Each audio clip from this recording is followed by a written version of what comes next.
Hello and welcome to a real wildcard on the JCTV programming. Welcome to Talladega Superspeedway, where a pack of 24 Dallara IR18 machines are about to do battle around one of the fastest races you will ever see in your life.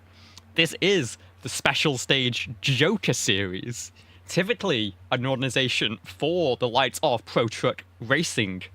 They decided to mix things up a little bit and will alternate with something a little bit strange. And here we are with one of the most mind-blowing fighter jet combos that is available on iRacing. The format for today's race, we've just wrapped up practice. The fastest lap goes to Joshua Motorchet with a 37.699.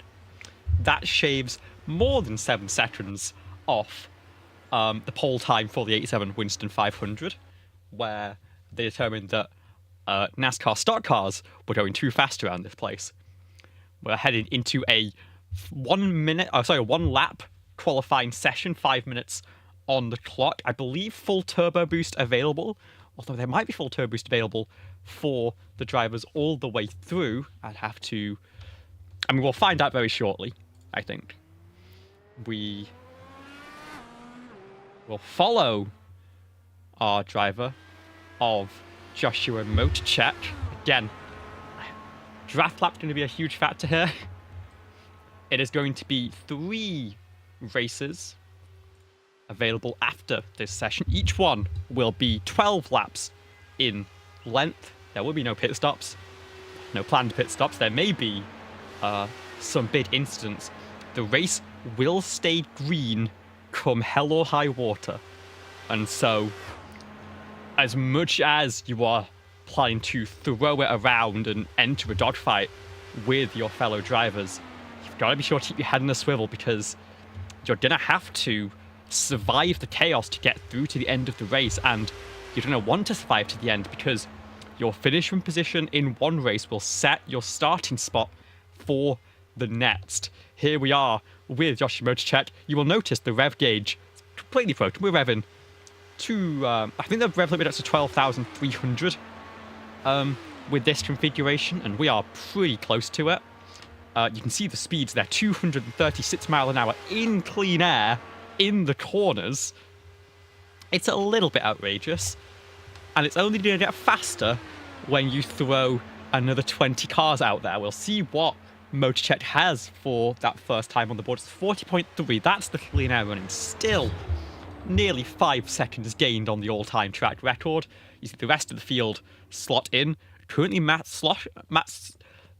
need to get this name right. Matt Schlosser at the top of the board with a 40.229. And as much as this is going to be one hell of a pack race, you're going to want to have a good qualifying position to keep yourself ahead of a little bit of the carnage. Let's follow with James Watson, and let's go on board and listen to those engines rev. Getting onto the apron a little bit half committed, can get away with that in qualifying, but that instability could end up causing a huge problem in the race. It's good enough for third fastest, as we do have a new pole set. That's Christopher Kresge in the number 77 car. And we're moving fast here. We're getting through these laps. We're going to have the first race, we're going to immediately into the second race, and then immediately, there's a 2-minute break, and then we're going to go straight into race number 3. You've got second chances. You're not going to have fast repair, but if you have an incident, you've got the next time around to make things happen. Matt Williamson in the 199 goes third fastest. One of the broadcasts over at Turn 100. Go check out that channel for the previous season of competition.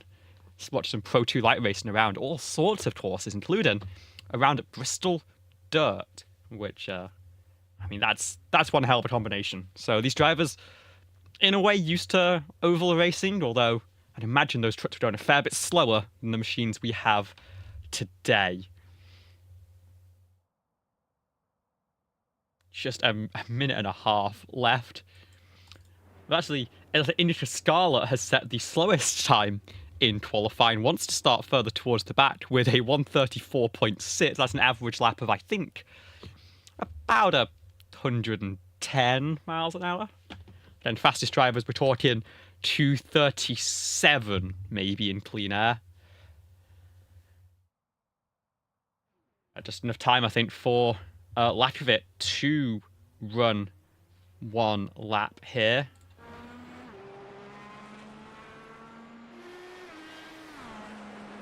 Oh, he's down on the apron. I think there's a couple drivers opting to start from the tail end of the field here. Dred Johnson, not one of those it looks like. He's actually running high against the wall, though. And there's a little bit of strategy that you can play in terms of where you think that first big incident's going to happen.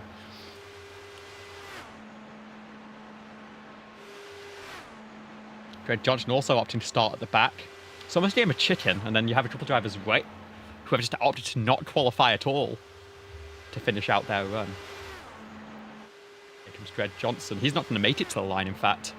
So we're going to have 4 non-qualifiers, as well as an Indica Scarlet, who I dare say hasn't quite made 107% in this one. Let's not worry about that. Let's have a look at your 26 car grid to start off this race. And what a race it is going to be. This is not the camera I want. Christopher Kresge starts on the pole position alongside Matt Schlosser in the number 400 car, the boss of the lead, so be on your best behaviour up there. Matt Williamson and James Watson make up row number 2, with Stephen Thompson and Joshua Heady lined up on row number 3. Victor Aldrich and Ant Meeperson will start on the 4th row. An incredible wipeout schemed paint on the number 13. I've seen that before, and it always impresses when it turns up. Paul Ellison will line up on the inside of the 5th row of the grid, with Kyle Zattel rounding out your top 10. Paul Boomershine will line up in P11 with Luke Peterson on his outside. Ryan Dye and Rodney Matney will make up row number 7. Timothy Yates and Josh Jackson will be on the 8th row of tonight's grid, with Travis Fleming and Joshua Motorchek lined up on row 9. Martin Chindamo and Jorge D'Angelo will start on the 10th row of the grid, with John Healy and the aforementioned Indica Scarlet choosing to start further towards the back of the field here, and your 4 non-qualifiers will line up behind them as well. That's Joey Kirk, Dred Johnson, Layden Lakovic, and Joseph Spillman. Those are your 26 drivers set to go to battle here at Talladega.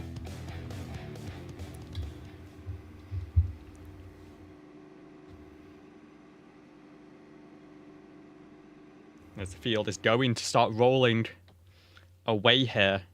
Remember, 3 races on the docket tonight.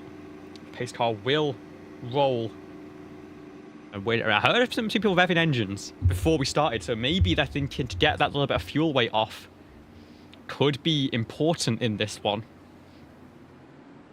I mean, it helped for a more handily pushed track, but the inertia, the momentum you carry could end up being a factor. You could build a big run in the slipstream, then pull out of line and hopefully carry that momentum to help you clear the car in front.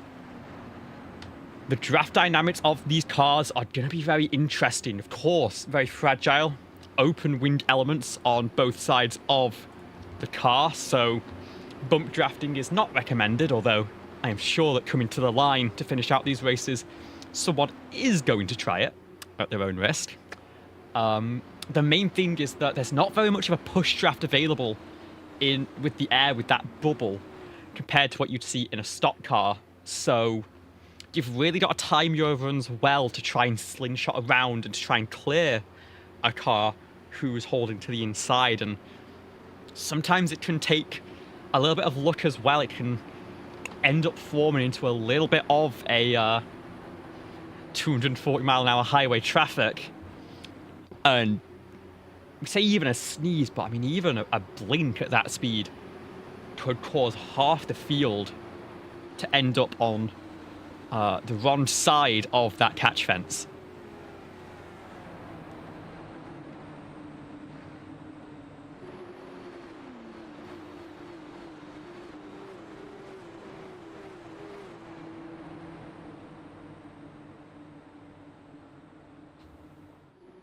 Pace car is going to pull off.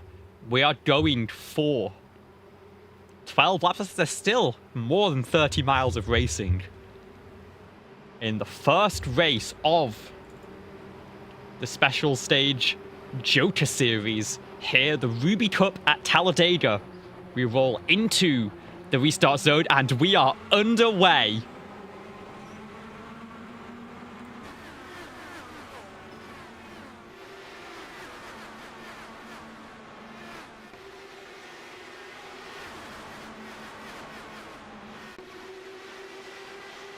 Car's already above 220 miles an hour here. We're rolling on the way out. It looks like we've already had a little bit of an incident behind. One or two cars caught up, potentially in the midst of a pit lane start. We've got three wide action. We've got, that looks like it was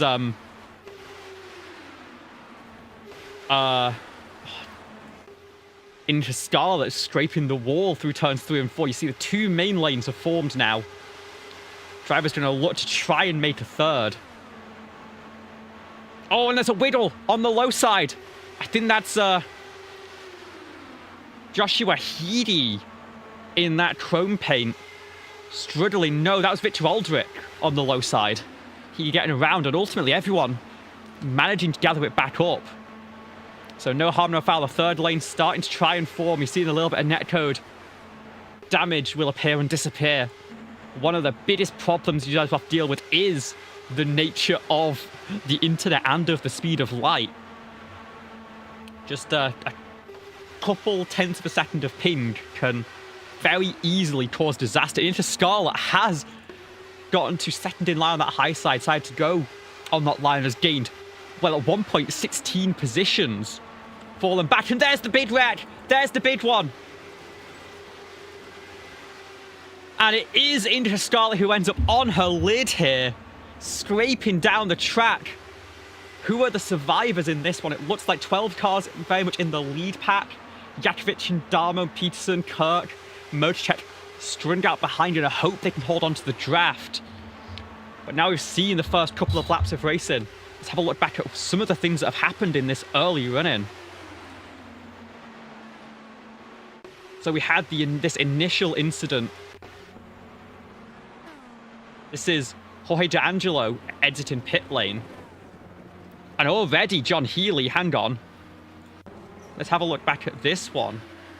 Now, what has happened to Healy? It's on the initial start here. And just gets caught on a checkup, spins up the track. And finds the wall. We'll now look at this incident between Josh Jackson and Greg Johnson. A checkup at the back of the field. That Red Bull car slowing. And that was Greg Johnson up into the catch fence and over. We've already had one flip in this one. Runs it down pit lane. Let's have another look at the ride from that gyro cam. And you see this happens also quickly. Doesn't quite react in time. Unfortunately, doesn't catch the fence at too bad of an angle. He's down on pit lane now. But now what happened in that big incident? We're already there. Let's go to... And let's slow this down. Let's go to the blimp cam. And just a little bit too close from Interscarlet. Gives a little bit of a push. It snaps that lead car down into the middle lane. And further back, we got another car up on its lid as well. I believe that might have been Paul Boomershine, who is still sliding down the track there. They all get flipped over. And I mean, let's just give one more look at this one.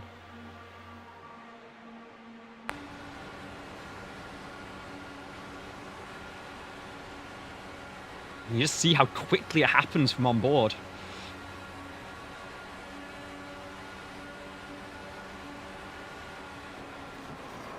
And there's just nowhere for him to go, and all over it goes.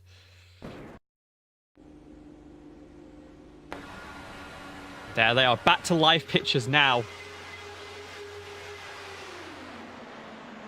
This lead pack formed 14 cars. Now, Luke Peterson got dropped out of the draft, unfortunately, in the aftermath of that incident. The scoring for this league, 250 for a win, 180 per second.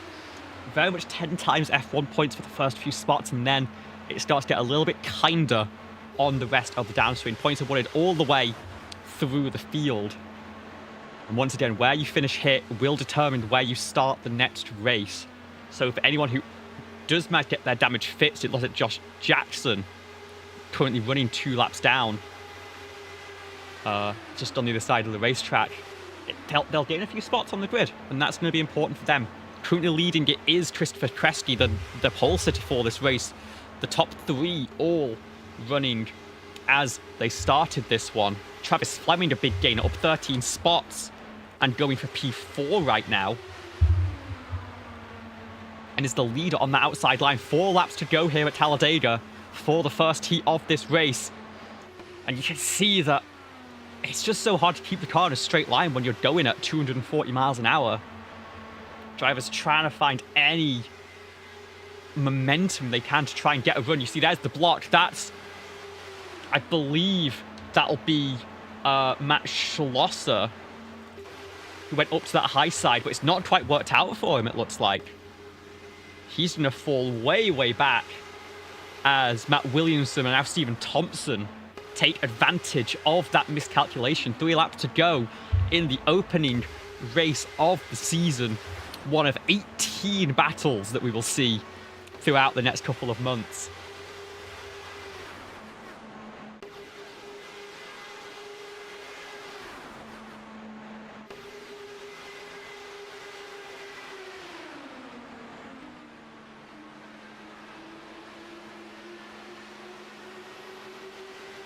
As Timothy Yates going to the high side, trying to find something, but it's not going to work.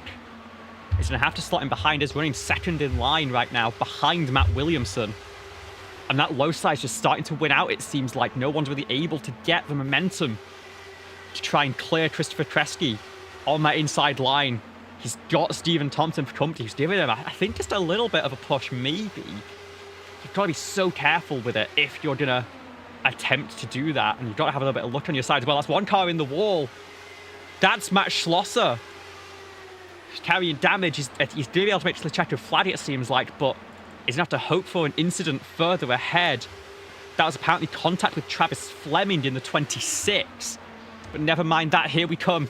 3 wide once again. Top 2 clear of the battle. We come to the white flag for the first time here at Talladega in the Ruby Cup. And on the very high side, it's Timothy Yates trying to find a run with, I think, that'll be Joshua Heedy.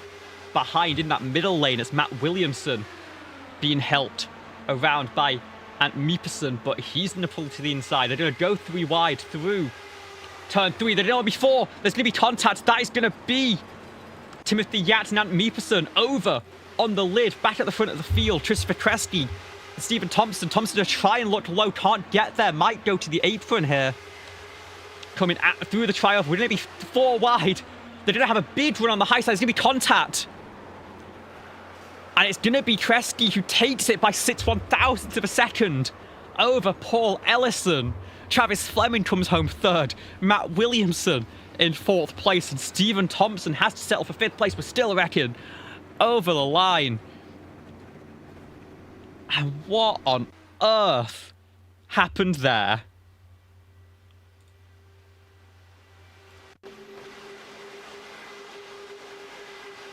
This is the final lap one more time. You see Timothy Yates is way up on that high side.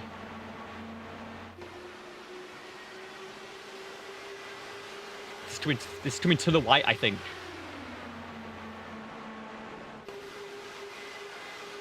So yeah, it'll be one more from here.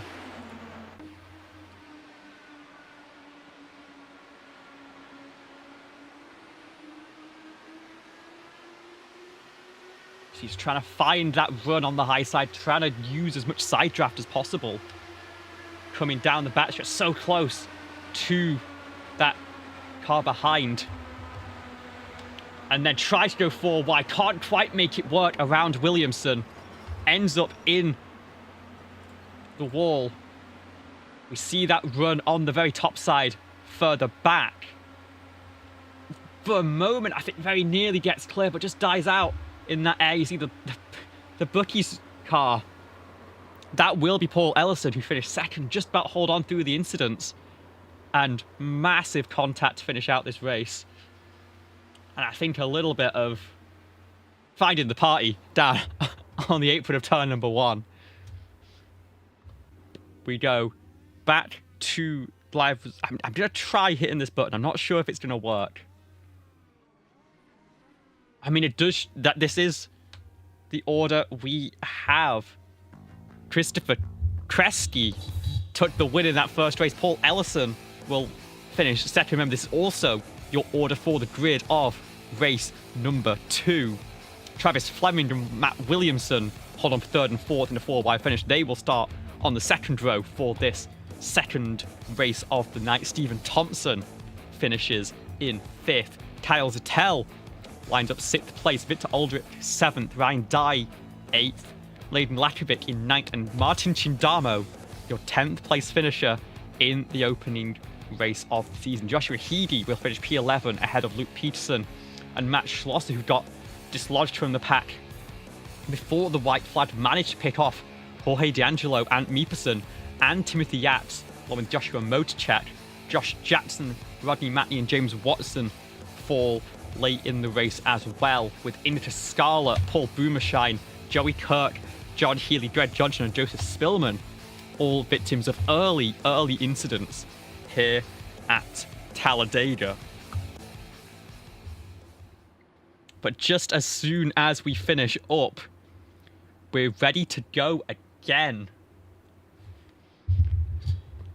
Christopher Kresge holds the pole position once again. Wasn't challenged in that opening race. Just had to hold his nerve, really, in that dramatic finish. Let's see if anyone can try and find something for him into the second round of the weekend.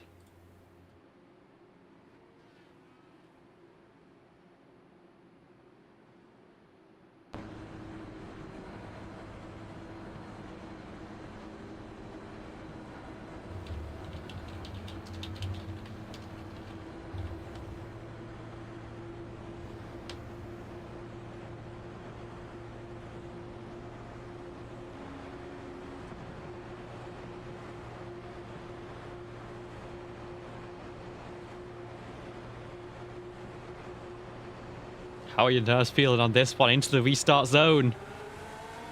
And we're back again for race number 2. And this time it's not a good start from Christopher Kresge. He's going to get swallowed up. He's going to leave the opportunity for Paul Ellison to merge down, and Matt Williamson will follow. Kresge is going to be almost doing... Oh my God, we've had a massive incident further back on the initial start. And what has happened there?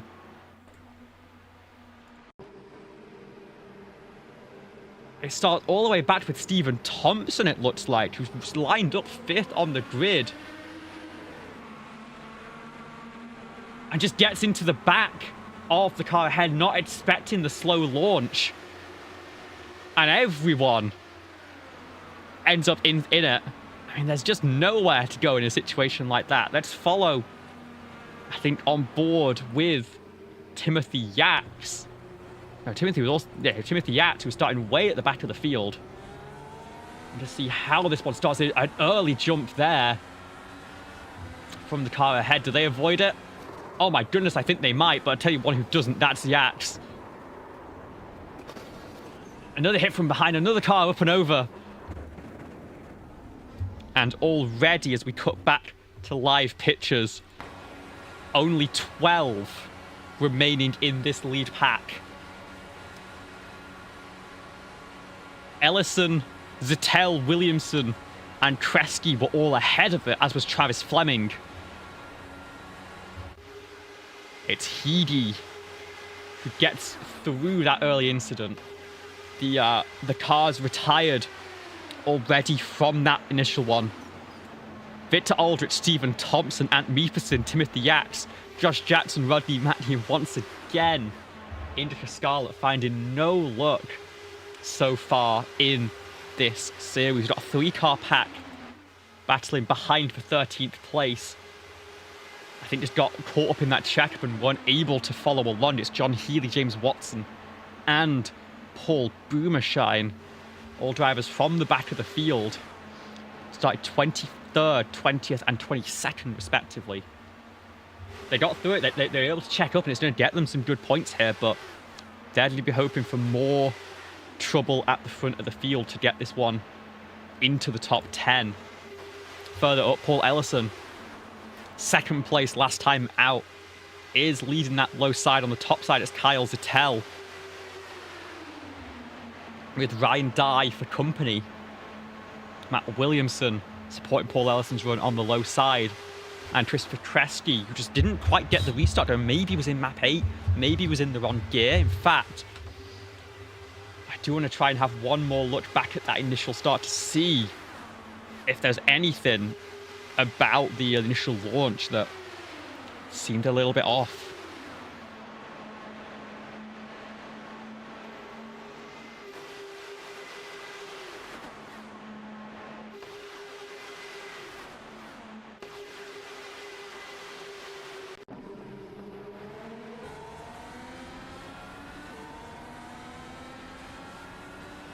He's in the right gears. I think he was in map 8. I think underpacing just instinctively went to that fuel save map, and the rest of the field wasn't ready for it. It's such an easy mistake to make in a car with so many different adjustments available. We're not talked about them very much because there's not too much that matters other than the engine behind you in a situation like this, but you've got adjustable roll bars on the front and the rear. You've got a weight jack or a piston on the right rear corner that can raise or lower the ride height and change how the rotation affects how the aerodynamics work. And of course, you've got those fuel maps to work with, and I think that is the one that caught out the number 77 on that initial start. We are now halfway in this one. It does not look like any of the cars caught up in that early incident are going to be able to get going again. Jorge D'Angelo, it looks like, took a start from pit lane and is now down in 16th place with Greg Johnson for company.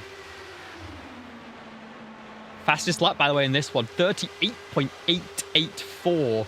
That's Mladen Lakovic, who I think had to catch back up to the pack after being dropped a little bit early on. That is one hell of a lap time. The leader's running 40.3s. Nowhere really to go with the run. You hit a wall there the moment you go to the outside line. You see deadlock between Kyle Zettel and Paul Ellison. Can high that momentum out of the corners and along the straightaways, but then you get into turn number 3 again, as we see, and the shorter line just prevails very slightly.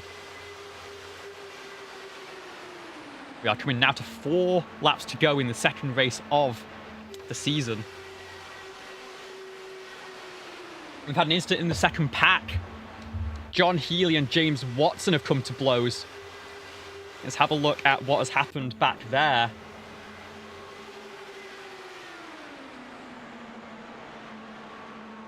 Going for the bump draft.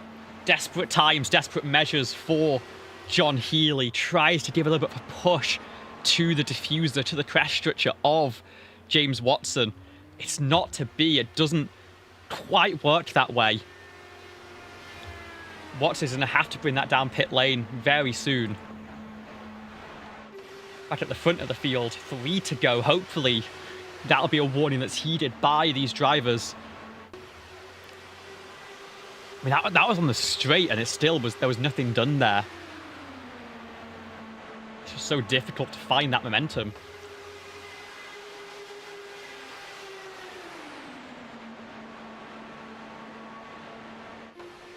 And they are 3 wide on the 3rd row here. That'll be Kresge, Heedy, and Motorchek all fighting for the last spot in the top 5. All Ellison currently clear. Matt Williamson for a second pokes his nose in 2nd place, but there's the momentum Carl's held once again to carry him through on the entry of turn number 1. A little bit unstable from Williamson there, maybe just caught a tiny bit of the apron. They're all washing up the track. There was contact. Jakovic is up and over. That is Matt Schlosser also involved. We'll get one quick look at what happened there. You see Schlosser there in that middle groove.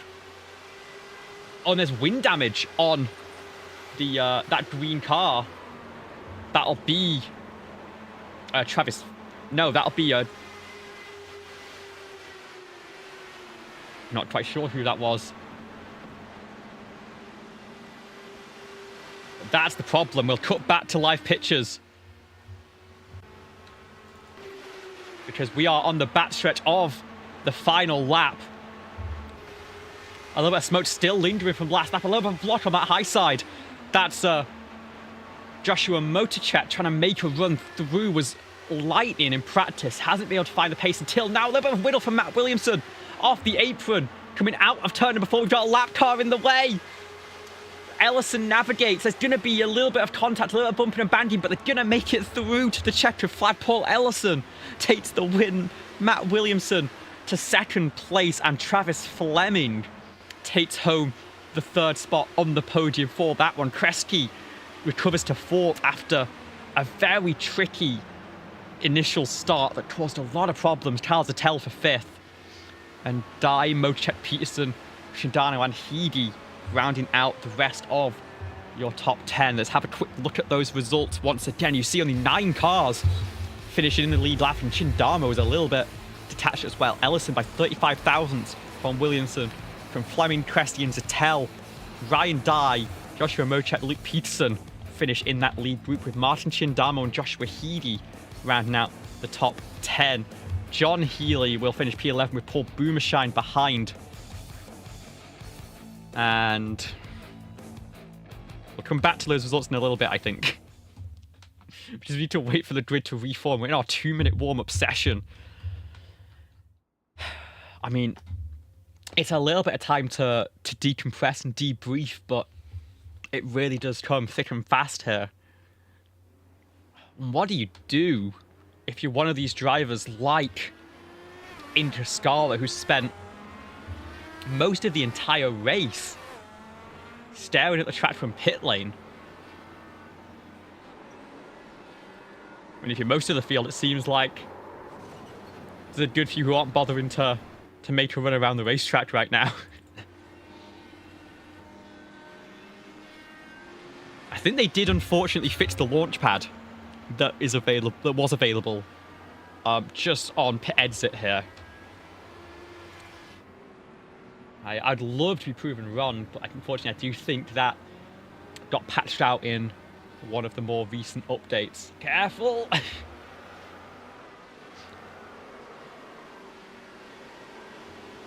Paul Boomershine, a driver who has tried to set a lap here. As a 44.3, remember that's from pit exit as well.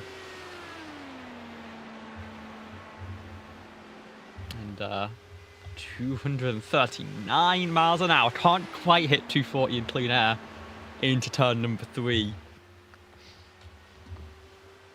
But I think it still feels awfully terrifying in the cockpit of one of those Indy cars.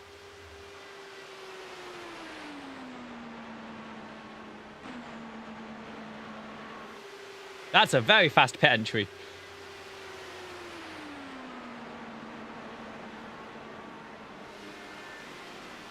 Oh, there's Kresge Race War winner finding the bumps, finding the wall.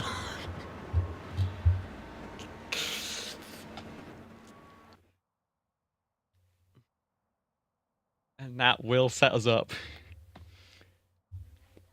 Playtime's over. Back to business here in special stage Pro Joker Series.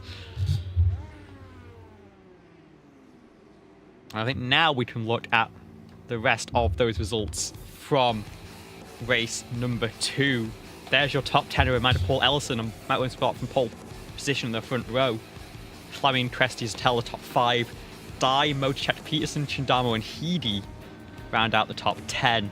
There was John Healy, Paul Boomershine, Jorge D'Angelo, Matt Schlosser, James Watson, Greg Johnson, Layden Lakovic, Stephen Thompson, Victor Aldrich, and Ant Meeperson around the top 20. Already down into those drivers from Thompson backwards, caught up before we even got to the green flag, I'd say. Before we got to start lap number 1, Timothy Yates, Josh Jackson, Rodney Matney, and Indica Scarlett also involved in those opening lap incidents.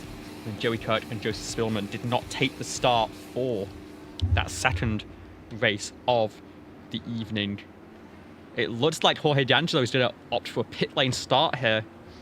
Going to hope to survive the chaos. I think it's worked well for him in the past, to be fair. We'll see how it goes heading in to race number 3. Paul Ellison start the race on pole. Christopher Kresge will line up on the outside of row number 2. Remember, map 1, map 6, map 7. Those are the 3 you can use if you want to go full speeding. At this track, you don't want to. 2 through 5, your standard green flag fuel save maps, and then map 8 in emergencies only if you're behind the pace car or if you've really messed with fuel number. Matt Williamson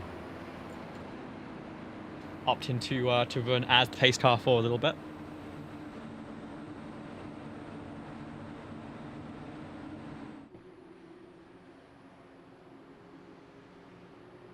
A little bit of a light tyre weaving from, I think that's Joshua Heedy on the edge of the top 10. When one driver does it, the rest of the field follows. Like, there's an instinct if you don't want to feel like you're standing out by being the Kimi Räikkönen and just driving in a straight line. So once one driver starts to gently warm the tyres, the rest of the field wants to follow. Indica, I'm really hoping for you here. Please, can we get a race that doesn't go to complete catastrophe? Was running at the front of race 1, didn't have the chance to run at the front in race number 2. One driver who's been at the front at the end of both races, Paul Ellison. He will start from the pole here. A little bit disorganized further back, that could cause some checkups. Driver's going to have to be careful. But we are going to put the hammer down one final time here at Talladega, and Paul Ellison gets a really good restart ahead of Matt Williamson. They're going to form up in to turn number 1. It is a little bit strung out right now further back. Everyone making speed, but you see just... there's going to be a concertina because everyone's taking it a little bit easy to avoid an early checkup. One hasn't happened, and now we're already formed 3 wide at the front of the field. On the high side, I believe that is Travis Fleming and Luke Peterson. Crown Royal cars lined up nose to tail. That is indeed Luke Peterson, the 089 further back. And Paul Boomershine's not the 24 wide already, surely. It's possible here, it's just not very easy to hold for very long, especially at speeds like this.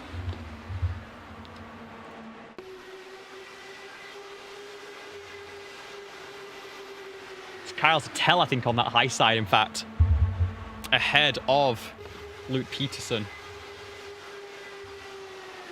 Matt Williamson does have the nose ahead. Again, into turn number 3, the low line just prevails. Mid-corner, a little bit of a wiggle from the 199. Now has a lot of work to do to try and gain on the front stretch here. But this is...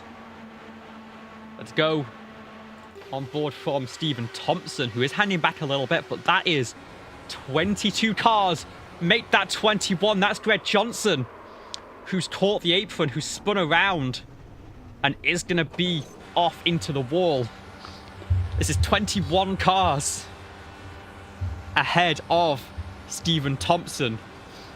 Where do you take the run? You can't take the run anyway. You hear the lift onto that high side in turns 3 and 4. But we have made it 3 laps in this one now. How much longer before we start to get a little bit too feisty? You see the front of the field.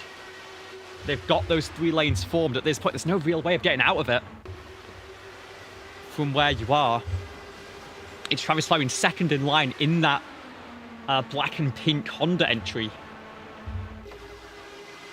Trying to urge Paul Ellison forwards. Oh, we have had a bit incident further back now. Thompson's already down a pit, as is Indica Scarlet.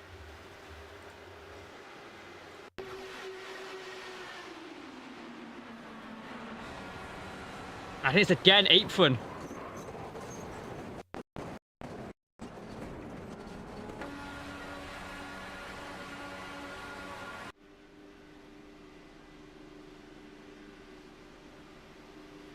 And that's taken out a good number of cars.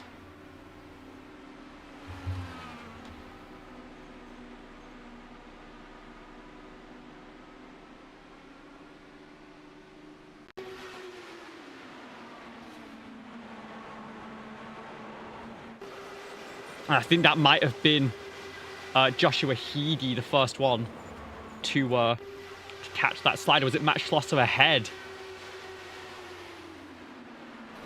Oh, Schlosser gets blocked, actually. And that's what precipitates all of that madness.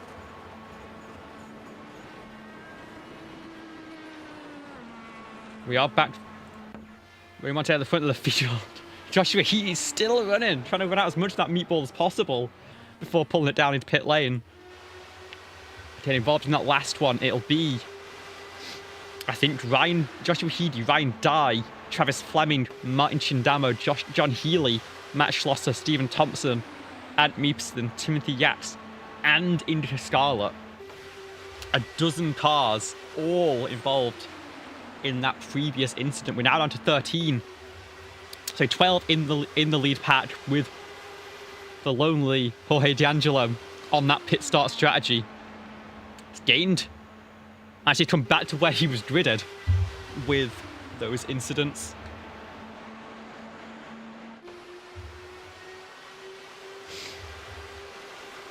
A little bit of apron there. That was James Watson on that low side. Just, I think, a little bit scared of clattering into all the incidents on the high side. With 5 to go now for the final race of the opening round.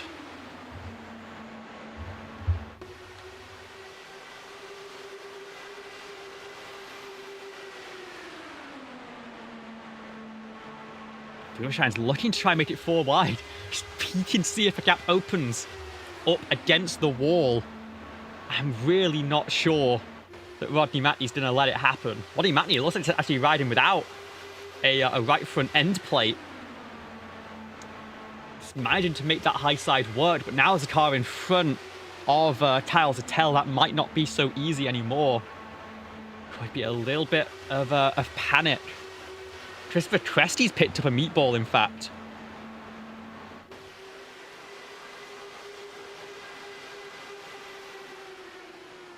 Or picked up or it looks like had a meatball from an earlier instant, was able to keep running, but is ended up out of this race before it goes to our race 1 winner. Caught up in some calamity at the end. You see Rodney Matney still trying to make that high side work. And as if you only got a half front win, you're not so scared about giving a little push, maybe. I'm sure Kyle Zattel would tell that story very differently. He goes to the outside of Matt Williamson. 3 laps to go here at Talladega for the opening round of the season, side by side with his teammate in those Crown Royal liveries. It's a little bit sweet. I think that was Kresge sliding to a stop from that meatball flag not being served.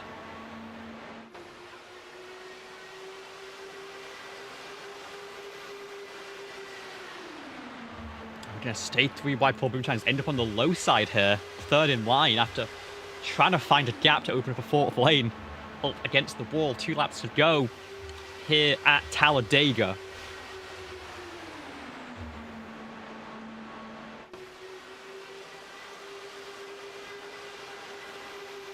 And Williamson, lucky it was thinking about a move to the high side, doesn't end up going for it. They are going to be 3 wide. There's going to be a nose ahead for Carl's telling to turn number 3. In fact, Matt Williamson, a little bit of a whittle, maybe got a push from Luke Peterson that he wasn't quite liking. He's going to go back in for the side draft on Paul Ellison. We're going to come through the tri-oval for the penultimate time tonight. We're going to hit the line. Williamson's going to have the nose ahead. I think he's going to actually at the line, so that's the white flag. If he do that one more time, that is the race win for the 199. Paul Ellison going to try and box him out as much as possible, not give an inch of side draft. Matt Williamson is going to make a run to the lead here. I think he's getting some big pushes ahead. There's going to be contest on the high side. That's 2 cars around. That's Matney and Jackson. Layden Lakovic also caught up on the high side. You see those Crown Royal cars locked in once again. Sattel and Peterson. They're the tri-mates been happen. Watson is behind Matt Williamson. You've got Paul Ellison, Joshua Motorchek. On that low side is Matt going to have the momentum. There's going to be contact over the line. It's going to be the tightest of margins. But by 3/1000ths of a second, Matt Williamson does take it ahead of Paul Ellison. Motorchek will line up 3rd. Watson will be 4th. And Kyle Zattel will finish in 5th place. Let's have a look at that final run to the checker one more time. That's the instant behind. That's Rodney Matney spun around with after contact with Josh Jackson. But here we come through the tri-oval. I think he's getting a little bit of help from James Watson there. You see the Crown Royal cars trying to find a hook there. And let's come down into Watson. I think that hurts the push a little bit. Motorchek is onto the inside as well. And Boomershine goes all the way down to the apron to try and avoid any final incidents. But that is the final set of racing. Hey, I want to see what happened with Motorchek one more time.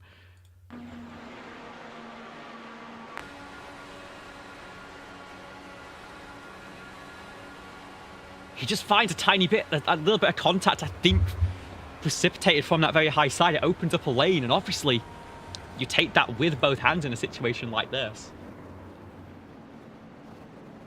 Let's go through, look at our results for one final time here tonight.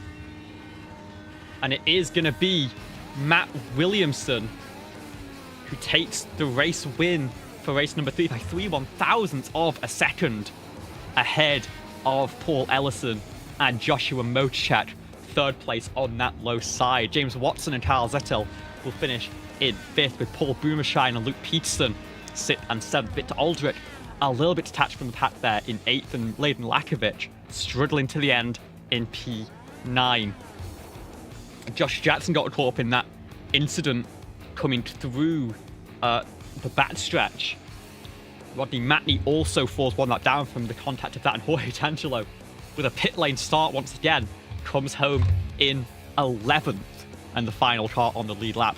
Christopher Kresge picked up damage on a lap 4 instant, it seems, and got disqualified for not serving the meatball with a couple of laps to go. Joshua Heedy will finish in 14th spot, and then those are the rest of your retirements.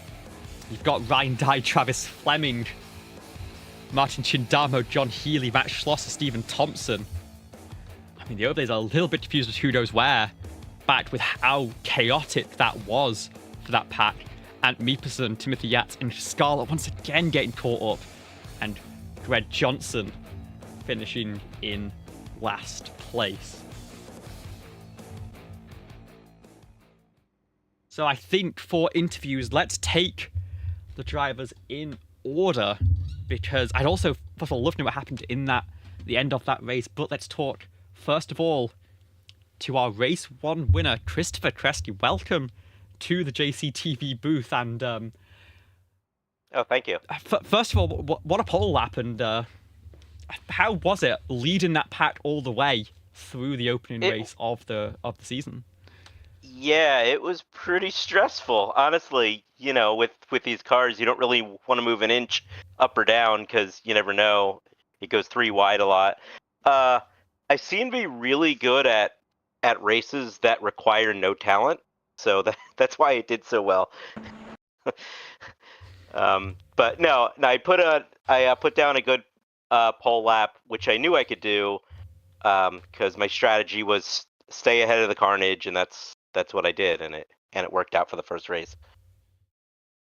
And then talk us through the start of race number 2, because I have a suspicion that that Okay. might have been a fuel map incident that No, caused a slow no, it start actually there. no. So I got a really good jump, and I was afraid I got too good of a jump where they were gonna run over me once they caught me. Like once they got a Oh. draft and like go past me. So I let up just a little bit initially, so I wouldn't have as big of a gap to them. But it was a little too much, and they got by me, and I'm really kicking myself there because I could have just repeated the same thing I did in the first race and possibly won that one too. So that really stinks, and that screwed me for the third race as well because I wasn't up front anymore.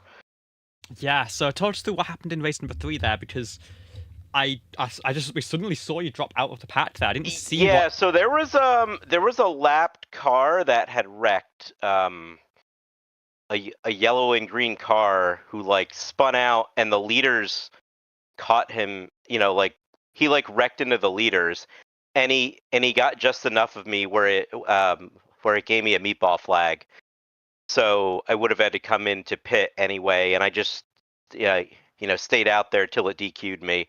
So then I just pulled off and quit. So that was unfortunate. Well, I mean, first 2 races, strong positions there, and of course, massive haul of points taking the first win of the season. Sure. Next time out, where are we next week? It's gonna be over at Atlanta. So Oh that's going to be boy. Okay. that's a lot more of a handling tracking in these cars. It That's going to be a is. very tricky challenge indeed. But before we get Yeah, for there, sure. talk us through any shout-out sponsors. Congratulations, race 1 win in Oh the yeah. special stage Jota series, I should say. Yeah, so I just want to give a shout out to the league itself. It's pretty awesome. This is my first race doing it. I didn't do any of the jumpy truck races or anything. It seems like it's going to be a good time. Thanks to you guys for broadcasting. You guys are doing a great job, and just want to shout out the Revolution Indy League. That's my IndyCar league that I run. We're sort of on a long hiatus, but I think we'll eventually get back to racing. But yeah, just thanks to you guys. Thank you and congratulations. Yep, thanks a lot. We will move from the first race over to the second. It is going to be a win for the Bookies driver, the number 55 of Paul Ellison in race number 2. And you really set that one up in race 1, I'd say, getting that strong qualifying position for the second one. So let's start there. How did you manage trying to get that overlap on Trestian, eventually getting the outside pole for race number 2? Well, I just staying in line, just hoping I survived. And when we come off of 4, I just happened to notice I didn't have anybody to my outside really, and I was like, "Hey, I can get a run here and see what happens." And I just kept going up, going up, going up, and thought I was going to get him there for a second, but he just edged me out. But yeah, it's just the way it played out. I was able to get a really good draft off turn 4 and just carried it all the way to the start finish line. And then, of course, we just heard from Tresti trying not to let the field get a too big of a run, but in the end, it just gave you the momentum you need on that start to pull clear with Matt Williamson, drop to the inside, and control race number 2.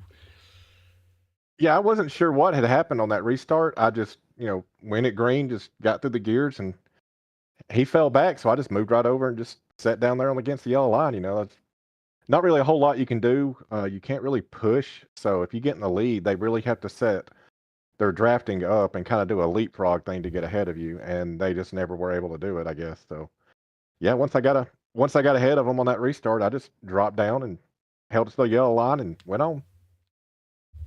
And then, of course, race number 3, another top 2 finish, but this time Williamson found the run on the outside to get the job done there. Talk us through the feeling coming to chat, especially with Motorchat going to you inside there as well, and When did you think that was under threat? Did you think you had a shot at it across the line? Yeah, the way the second race finished, I thought if I just held it there, I might could keep enough speed, and maybe they wouldn't get a good enough draft. We were all in a Discord channel together, me, Josh, Matt, Kyle Zittle, and Luke Peterson, and they were working on that little leapfrog thing, trying to lay back, trying to get a draft. So I was like, okay, I'm really gonna have to watch him here on this last lap. And Matt would edge ahead of me every once in a while on the back stretch. I'd move up and get a little bit of the side draft just to make sure he didn't get ahead of me.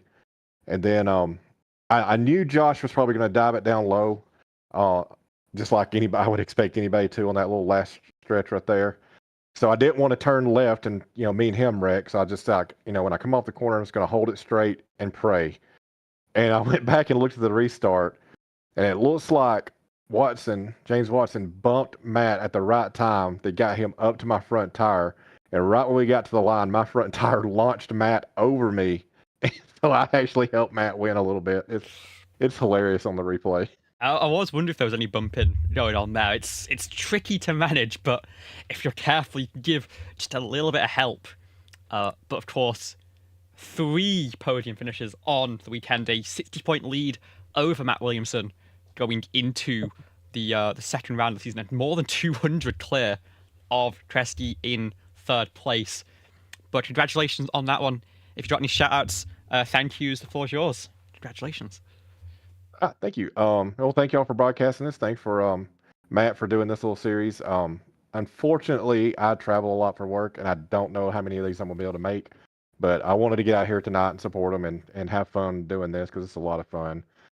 Just Matt Williamson, Luke Peterson, Kyle Zittle, Josh Motorcheck, all of us that hang out in the Discord. Always a fun time to hang out with those guys. Give a shout out to my girlfriend, Amy. She's probably not watching this right now, but she may later. So love you, Amy. And yeah, just everybody in the race. It was pretty fun. Well, thanks so much for joining us, and hopefully we'll see you around another time on the high banks. All right, thanks. Y'all have a good one. And finally, one more driver to talk to in this race, and it's a little bit of a role reversal compared to how we've had this one before, Matt. Welcome to the JCTV booth, and congratulations on taking home the win in race number 3. Yeah, thanks. It's interesting being on this side of the interview. Usually, it would be me interviewing you after a race win. So, yeah, this is kind of fun, huh? Yeah, and I mean, a great result, managing to make that outside line work, something that I wasn't sure we were going to be able to see in the racing here this weekend. And talk us through it, because I'm pretty sure that James Watson was very close to your diffuser there. Was there a little bit of help coming from behind there from the 39? Yeah, I mean, it felt like it. I don't know for sure if there was, but it certainly felt like I got a little bit of help. I also got a little bit, just a tad loose, and I made just a little bit of wheel contact with Paul, I think, that kind of drug him back a little bit. So, but I mean, we were all going for it. I know, I think in the first race, we were 5 or 6 wide across the line. So compared to that, it was a little bit tame. But yeah, I mean, the top side, I was just trying to squeeze down in the turns as much as possible, because if you stayed higher in the turns, you lost a lot of ground on that bottom line. So just trying to stay as close to them as possible, maybe drag them back a little bit, take a shorter way around the racetrack. I mean, that was really all I could do, and it just happened to work out. I was happy, however, it happened and went down, but thankfully we got the win. Yeah, and it sets you up really well for next weekend over at New Plate Lanta. 60 points off Paul Ellison right now, but a very tricky handling track, one where the tyres are going to be quite a determining factor over Atlanta Motor Speedway. So talk us through how you think about running that one, and whether your strategies are going to change from what you were running here today. Yeah, I mean, here at Talladega, I haven't run any practice or anything at Atlanta, but I mean, the cars were pretty wobbly. They weren't, I mean, they handled okay, but not great. And then you go to Atlanta where there's way less room. I mean, 3 wide is going to be in my eyes, nearly impossible. We may be able to make it work, but it's going to be very, very tricky. So to me, track position is very, very king there. It was here tonight as well, but yeah, it's going to be tough. I mean, I think there's probably going to be more incidents there than there were here tonight just because of the tight confines. And like you said, the tire wear definitely comes more into play there. But with the shorter races, I don't know how much it will play a factor. So I think that's going to be one of those where the first race we just go for it, and if it doesn't work out, then maybe we rethink the strategy. Yeah, I've heard that track describes the arena football of plate racing, so that's going to be certainly one to watch. But thank you so much for joining us. Anyone you want to shout out, say thank you to? The floor's yours. Congratulations on a race 3 win. Yeah, thank you. Yeah, shout out to my fiance Madison for letting me come in and race for just a little bit here on a Friday night. And shout out to, I was in a race room with some of the guys. I was actually talking to Paul and Kyle Zittel, Luke Peterson, Josh Monacek there during the race. So it was fun to be able to chat and have some fun with them while we were, gripping the steering wheel extremely tight around here. So shout out to them for being good partners in the chat. And thank you for broadcasting. Having a little series like this broadcasted is always a great time. So thank you to you. And thank you to you for joining us. We'll see you next week. Sounds great.